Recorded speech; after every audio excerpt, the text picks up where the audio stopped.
అందరికీ నమస్కారం.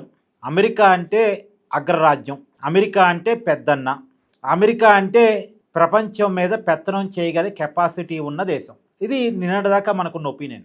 కానీ ఈ ఒపీనియన్ క్రమక్రమంగా ట్రంప్ వల్ల కనుమరుగవుతుందా అనేటువంటి అనుమానం కలుగుతూ ఉంది. ఎందుకంటే లేటెస్ట్గా ట్రంప్ ఒక స్టేట్మెంట్ ఇచ్చాడు.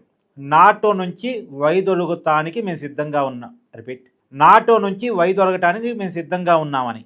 కానీ రియాలిటీ చూడండి, నాటో నుంచి అమెరికా వైదొలగటం కాదు, నాటోనే ఇండైరెక్ట్గా అమెరికాని గెంటి వేస్తున్నట్టుగా పరిస్థితులు ఉన్నాయి.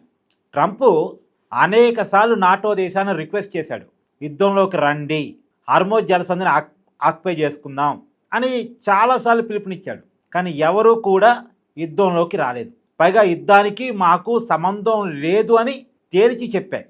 పైగా యూరోపియన్ దేశాలైతే అసలు యుద్ధం కరెక్టే కాదు, ట్రంప్ ఇమీడియట్గా యుద్ధాన్ని ఆపాలని చెప్పాయి. గతంలో యూరోపియన్ యూనియన్స్ అంటే యూరోపియన్ దేశాలు ఇలా చెప్పేవి కావు.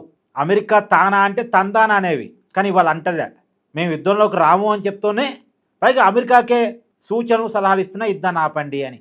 దీన్ని బట్టి వాళ్ళే అమెరికాను దూరం పెడుతున్నారు. అమెరికా ఏదో నాటో నుంచి వైదొలగటం కాదు.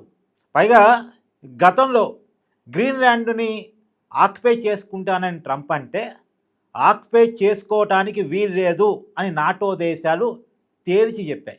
సో నాటో గత కొన్నాళ్ళ నుంచి అమెరికాని పక్కన పెడతా వస్తూ ఉంది. పైగా ట్రంప్ ఎప్పుడైతే నాటో నుంచి వైదొలుగుతాను అని స్టేట్మెంట్ ఇచ్చాడో వెంటనే నాటో దేశాలు కూడా స్పందించాయి.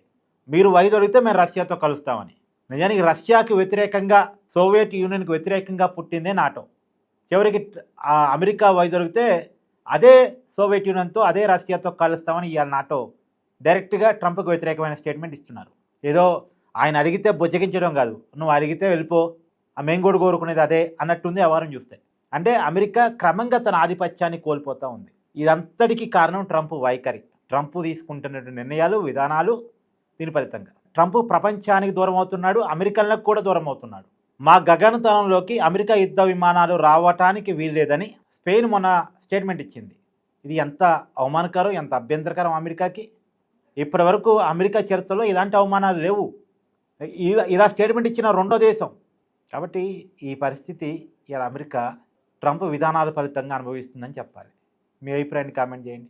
ఇరాన్ వర్సెస్ ఇజ్రాయెల్ యుద్ధానికి తొందరగా ముగింపు చెప్పగలిగితే, అహాన్ని తగ్గించుకునే రియాలిటీలో ట్రంప్ ఉండగలిగితే మంచిదనేది నా సలహా.